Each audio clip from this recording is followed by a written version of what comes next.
Welcome to all final year MCOM students to the online class on risk and insurance management subject. My dear students, in the today's class, we'll discuss about the underwriting. What do you mean by underwriting? What are different methods, process, all these things we'll discuss in today's class. So I'll share you my PPT now.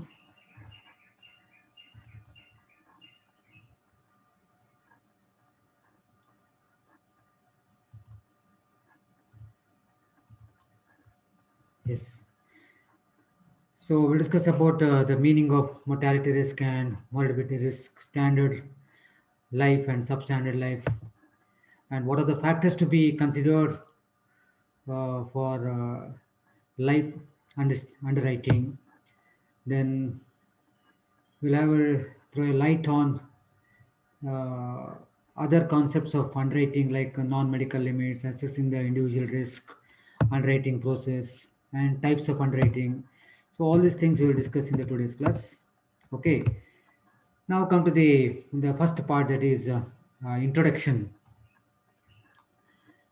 Uh, you all know that insurance is the transfer of risk, and insurance companies are in the business of accepting the risk. Underwriting denotes acceptance of risk on a proposal. So underwriting denotes acceptance of risk on a proposal. It is the judgment of the insurance company to take the risk based on the assessment of the extent of risk and taking one of the several decisions like acceptance of risk and issuing a policy, whether the premiums to be charged should be normal or extra premiums considering the increased risk on proposal.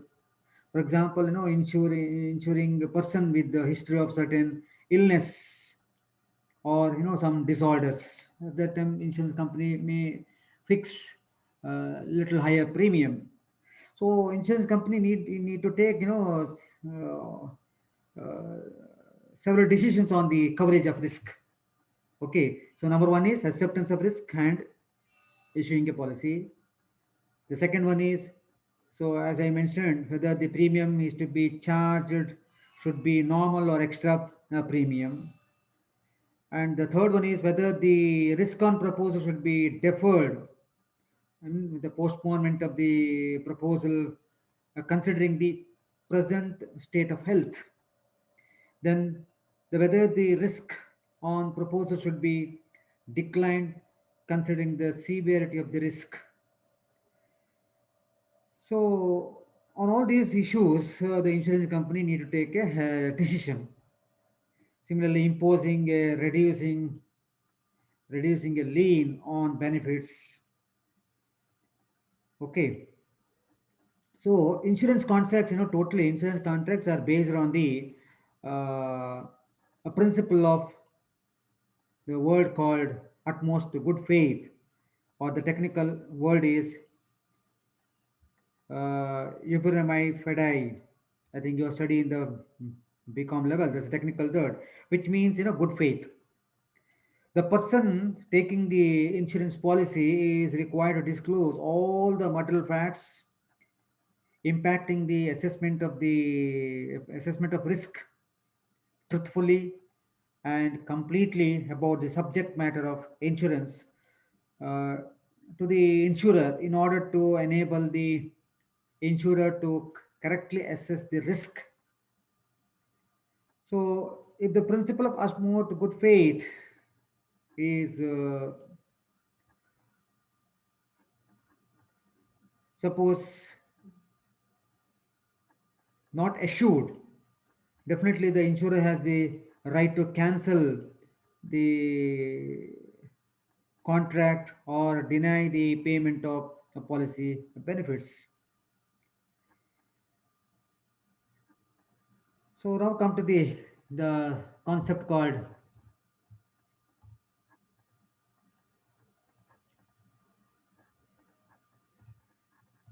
mortality risk and morbidity risk. Mortality denotes the death rate, which is the risk of persons dying at each stage. It is relevant for term or whole life and endowment policies or any other life insurance policy where a sum assured is payable on death. While mortality denotes the risk of dying early, morbidity denotes the risk of contracting illness, the risk of contracting illness, which is relevant for critical illness and hospitalization under Mediclaim policies. Morbidity is defined as expected number of people becoming ill or sick over a defined period, usually a year. No, it also means the frequency with which a disease appears in a population. So, morbidity rates help insurers predict the likelihood that an insured will contract or develop any number of the specified disease. So now come to the concept called standard life or standard lives and substandard life or substandard lives. A standard life is one which exposes to the insurer to a normal risk, that is the predictive mortality on the life does not deviate significantly when compared to the mortality indicated in the mortality table. A mortality table is one which gives the statistics on number of persons dying at each age, which is used as the basis for calculating the base premium. However, if the individual life which is considered by the insurer shows a higher mortality than the standard lives in the mortality table, it would be termed as a substandard life, and the insurer takes extra risk and will have to therefore they put additional risk controls like imposing extra premium, etc. Under certain circumstances, the risk under substandard lives can also be postponed and in extreme cases can also be declined if the risk is adverse. Now, the most important aspect, that is what are the factors considered while underwriting lives. The number one is personal health history, the most very very important.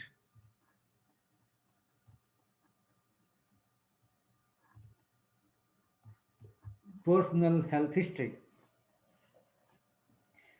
This is the most important factor which directly impacts the underwriting. This section in the proposal form comprises of whole list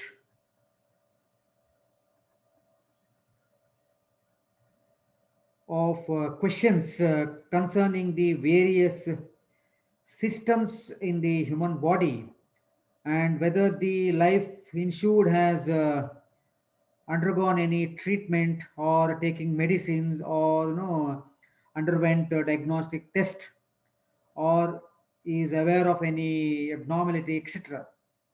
So this section must be carefully answered by the life insured. And the second one is, family history is also very, very important for important factors to be considered for undertaking that particularly undertaking of lives or life. Medically, it has been proved that the genes play an important role in certain the lifestyle related, ailments, and the family history assume significance in assessing mortality.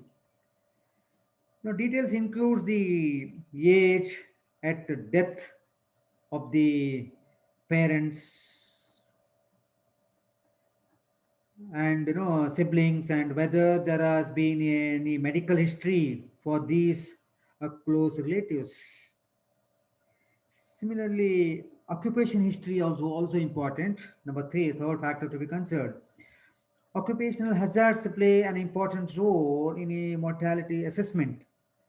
Since a person majority of his time during his life in his workplace, no doubt, the hazards related to the occupation have an important bearing on mortality. For example, persons who are engaged in a professional sports like motor car racing are exposed to higher risk. Is it not? So that's why occupation history is also important. Then the next important factor is personal habits and lifestyle.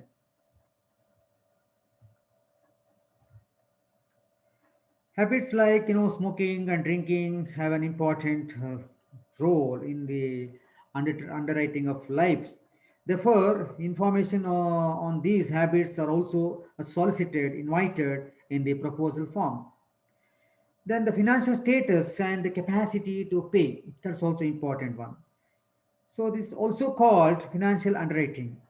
Is also called financial underwriting. This aspect, the reviews the capacity of the customer to repay the premium over the premium paying period. Though not as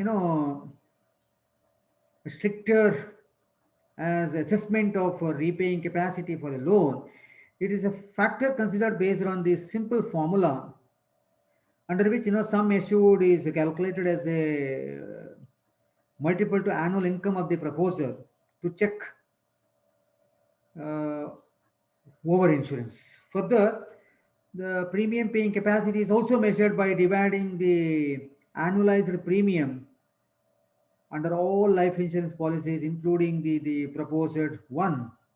So, by total annual income of the proposer. If the ratio is more than 50%, additional income, income proofs are invited or solicited by the insurer. Then the next factor is, country risk or place risk, country or a place of risk. Person residing in a high risk location, face higher mortality risk. Therefore, countries which are prone to frequent wars, uh, civil commotions, riots, etc., could attract definitely higher premium. In addition, the location of the life insured in a high risk location also becomes important. Of late, private life insurance companies are facing the risk of person residing in a certain uh, pockets which is known for the persons with high mortality risk and who seeks life insurance cover, and the death claim is failed very soon after taking the policy. There are instances of even seeking insurance covers on dead persons by forging signatures and documents in certain pockets. Therefore, life insurance have banned certain locations for giving insurance cover. So both place and country play a vital role. Now come to the non-medical limits. Since the mortality and morbidity risk increases with the age and lesser at younger ages, it is not necessary to make every person taking a life insurance policy to undergo a medical examination. For example, the probability of or person aged between 20 to 30 having medical history is very low. When assessed on the proof of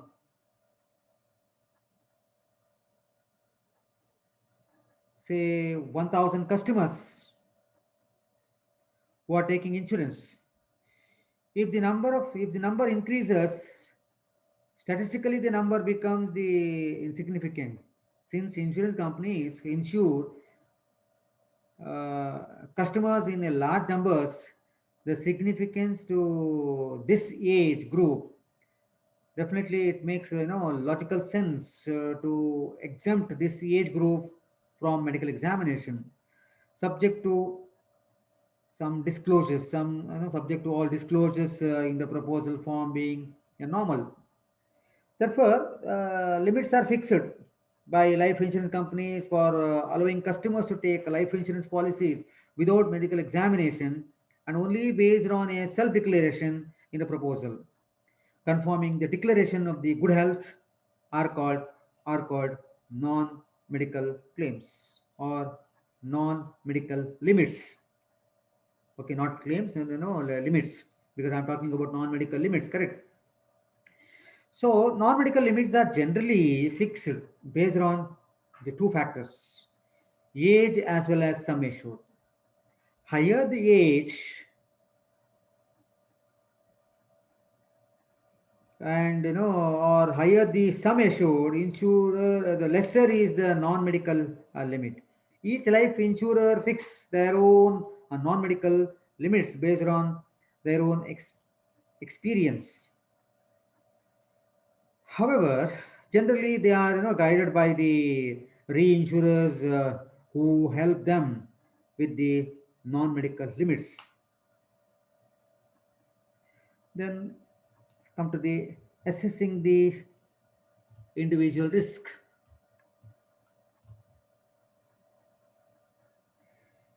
Based on the mortality assumptions, the underwriter assess the risk as per the standards laid down by the company. As per IRDA guidelines, there has to be board approved underwriting policy in place. This policy, gives the broad framework for underwriting, within which the company's chief underwriter will have to finalize his or her underwriting manual. If the sum assured is greater than the routine non-medical limits of the insurer, then depending upon the level of sum assured, the various forms of medical evidence are obtaining. For example, existing or past health condition of the person whose life to be insured. Medical evidence may also be obtained when the disclosure is made on the proposal, which requires a further assessment. So most of the proposals, that most of the proposals are accepted at the standard rates of premiums and other terms and conditions.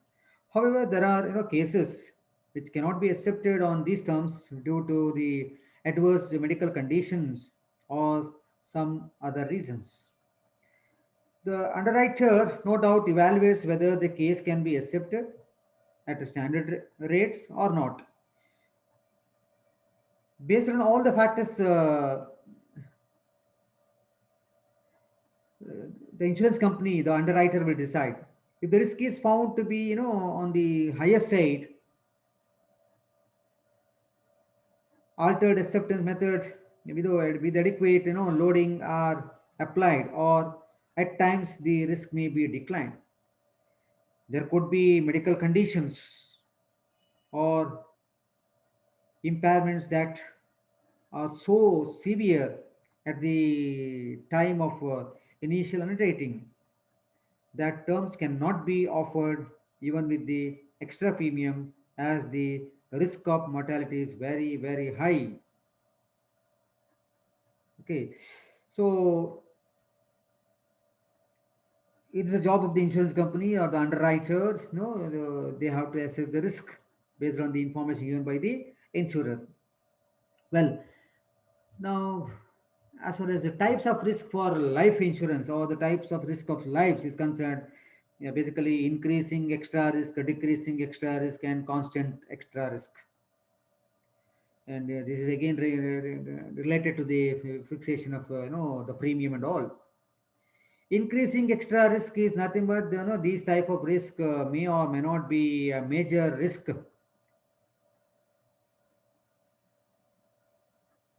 at the time of commencement of the policy, but as time goes by, its effect is likely to become more significant. For example, high blood pressure or obesity. The proposer may not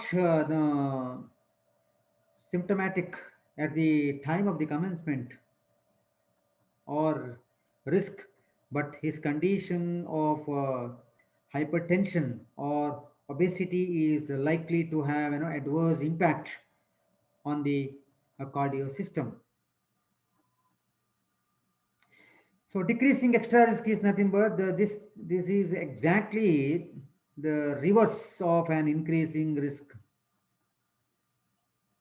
Just I quoted, no, the risk of recurrence of risk is maximum at the time of the individual applies for insurance cover and decreases over a period of time with proper supervision and medication.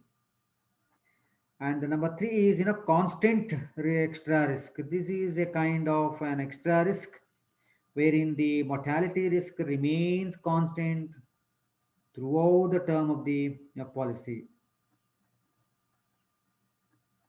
For example, an occupational risk such as the pilot in an airline. So long as the person occupations continues to be in the airline or air force, there is no decrease in the risk, is it not? However, if this pilot pursues another job profile, like working in an administrative office in lieu of a pilot job, like working in administrative office in lieu of the pilot job, definitely his risk profile charges drastically and favorably. The risk is less, correct? Yeah. Now, acceptance with the level extra premium throughout the tenure of the policy. In this type, a level extra premium system is used to change or to sorry no, no, use it to charge the uh, applicants for constant or increasing extra risk throughout the policy term. If an increasing extra is charged, it would be very difficult to operationally administer administer it, as it would be necessary to monitor the health of each individual. And the next concept called temporary extra premium, where the extra risk is of reducing kind, it would not be a fair to charge a level extra premium to this individual as he would discontinue the policy. Hence, a temporary extra may be charged for a short predetermined period until no, until the extra risk could have either diminished or ceased to exist. Then another concept called diminishing lien. In this method of acceptance, a reduced basic sum assured is paid if death occurs during lien period. In other words, a debt created as a predetermined amount if death were to occur within a stipulated period. Then concept called acceptance at ordinary rates with exclusion imposed on the cover. The term itself indicates acceptance at ordinary rates with exclusion imposed on the cover. So this clause restrict the payout of a claim for the full cover.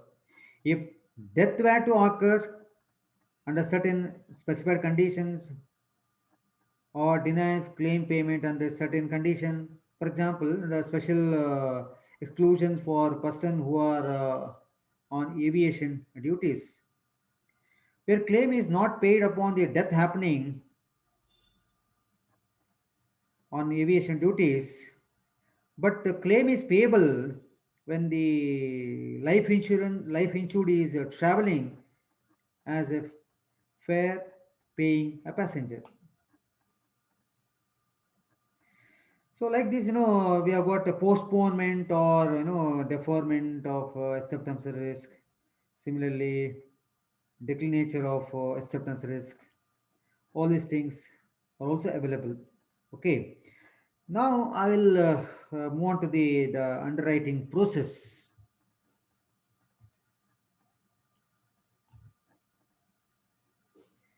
Underwriting process no doubt denotes the steps involved in considering a risk on the proposal. Insurance business is solicited by registered insurance agents or intermediaries who speak to the customer. The intermediaries who speak to the customer explain the product features, do the suitability and needs analysis, and recommend the right insurance product which suits the needs of the customer. Is it not? At this stage, they also get the proposal from which is the applicant form for life insurance filled up by the customer or sometime by the agent or intermediary fills the forms for the customer, is it not? And the most of the time they only fill, intermediary or agent to fill the forms, correct? And signed by the customer and submitted along with the other documents, where the customer fills the proposal form online. Electronic version of the proposal form is also accepted. So usually the physical proposal forms along with the other documents are submitted at the branch office of the insurer to which the agent is attached or concerned. However, every branch office of the insurer normally accepts the proposal forms, right? So initial scrutiny done by the branch office, which includes actually is a actually is the process, underwriting process. The initial scrutiny done at the branch office, which includes number one, receipt of the proposal form and all the other documents required to be attached with the proposal form. Typically, the document submitted, which includes the proposal form duly filled and signed by the proposer and the life insured. The second one is age proof of the life insured. The third one is KYC. You know the meaning of full form of KYC. Know your customer documents. What are the customer documents required? Identity proof, residence proof, is it not? Photograph of the life insured, correct? PAN. So all these things comes under KYC. Then PAN is also mandatory if the annualized premium payable on the application exceeds rupees 50,000. Then check or cash or demand draft equal to the first installment of premium payable under section 269 of Income Tax Act 1961, or any cash collections in excess of rupees 2 lakhs per person per day per transaction or transaction relating to the an event is prohibited. So collection or above the limit of rupees 2 lakhs can be made only by the account pay check or through account pay demand draft or through online banking channels. Then income proof, if the annualized premium payable exceeds rupees 1 lakh, income proof can be in the form of a document like salary slip, form number 16. So ultimately, or the income tax return for business professionals. So ultimately, some documents are required as income flow. Section 24 of the Insurance Act 1938 states that no risk on the insurance proposal can be accepted by the insurer unless, among other things, an amount equal to first premium is received by the insurer in advance. Therefore, an amount equal to the first premium is usually accepted along with the proposal form, as as I told you just now. So, so branch offices scrutinize whether the forms has been completely filled up, whether there is any overwriting, if so, whether it has been authenticated by the proposer, and whether the documents has been signed by the proposer as well as the life issue. So all these things, done by the branch office. With the advent of e-commerce, insurers have enabled online electronic or fulfillment proposal form agents and intermediaries using the table. They can also submit their proposals by using tablets, mobile phones, etc. So after verification of documents, data is entered in the insurer's central policy administration system through username and password access provided to the branch employee. So all the details of the life insurer insured and the policyholder as mentioned in the proposal form is entered into the system by the branch office employees, and an online receipt is generated and issued to the customer or the distributor as the case may be. And the last one is some insurance companies outsource the activity of a basic scrutiny of proposal form and related documents to a third party vendors who specialize in this area. However, it is to be noted that the verification of identity proof, residence proof, photography or income proof, etc., cannot be outsourced. Now come to the what do you mean by automated underwriting, non-medical underwriting, all these things we'll discuss. Automated underwriting is also called jet underwriting. Jet underwriting. It is a process which is automated based on a rule engine built into the system. If there are no adverse deficiencies in the document and the information given the proposal form as entered by branch office make the life assured eligible for insurance at standard rates without any further medical examination or further documents, such cases are underwritten as per system rule engine, and the proposal stands accepted subject to the clearance of the check towards the first premium and subject to the name of the customers not figuring in the list of sanctioned persons. So this is automatically. Then non-medical underwriting, I think I need not explain. So certain policy, the certain insurance, the medical is not required. So that's called non-insurance. Already been discussed. Then medical underwriting. So certain policy, no doubt, requires the medical insurance. Generally, underwriting proposal subject to medical examination is done by the head office of the insurer through the bigger insurer do such underwriting locally at the branch office or regional office depending on the some assured limits. So medical examination is conducted through the medical practitioners. There will be a panel of insurance companies. So we need to go to that panel doctor only. So who generally administered the servicing of a medical policy. So then he will issue the doctor, concerned panel doctor will issue the medical certificate. So this is medical and non-medical.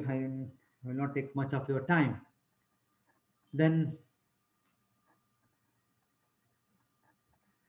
come to the underwriting proposal.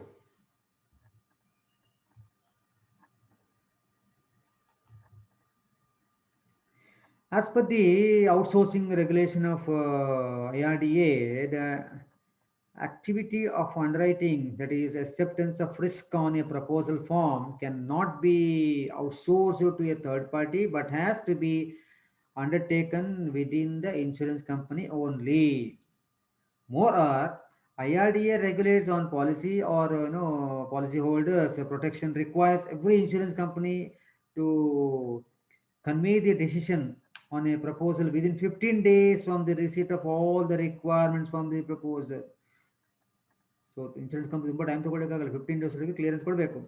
Once the completed the life insurance application is received and the medical examination is conducted, they are sent for a further processing. The preliminary documents once received will trigger the underwriting process of selecting and classifying the risk with respect to the client.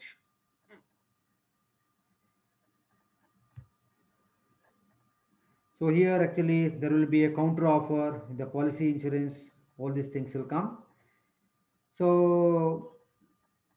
where the counter offer is not, where the assessment of risk, a life insurance proposes offers some terms which are different from the standard terms, then a counter offer is sent to the proposer for acceptance.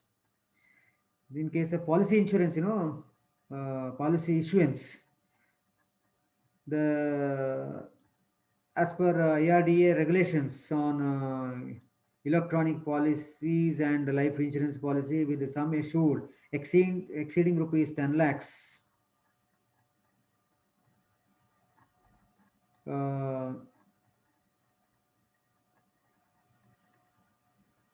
Shall mandatorily be issued and in electronic form in addition to the sending a physical policy document.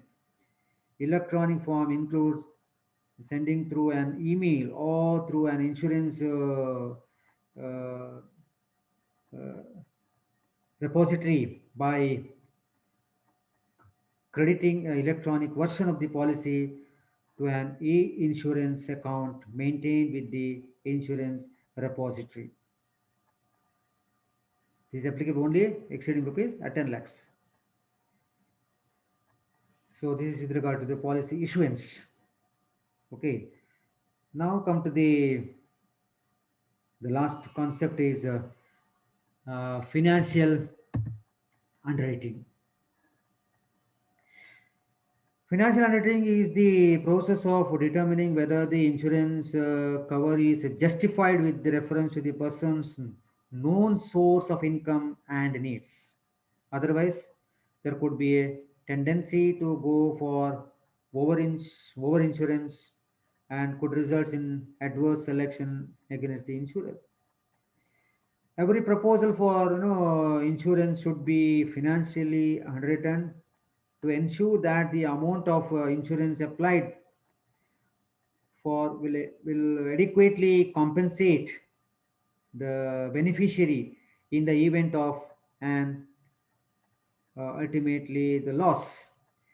This is best determined if the proposal, if the purpose of if this is the best determined if the purpose of insurance is well established and the relationship with the beneficiary is logical. Now you may ask question why financial underwriting is conducted. The financial underwriting is conducted because of the with some object that the number one is to ensure the sum assured paid is proportionate to the expected financial loss on account of death of the life assured, so that you can avoid over insurance. So over insurance avoided. The second object is evaluating the financial capacity of the life assured to pay the premiums. So avoiding potential lapse and early surrender of the policy, which could result in loss to the insurer. And the last objective of the financial analytic is from anti-money laundering perspective. Detect if a third party is funding the policy by ensuring that the policyholder has adequate income to pay the premium from his own sources or not. So, therefore, financial analytics aims at preventing the moral hazard of someone taking undue advantage under an insurance policy by overstating his capacity and means to pay the premium, thereby avoiding anti-selection against the insurer. So these are all about different types of underwriting. So I'll wind up the today's class. We'll meet you in the next week. Until then, have a nice time. Thank you very much, and have a nice time and safe. Stay at home. Thank you one and all.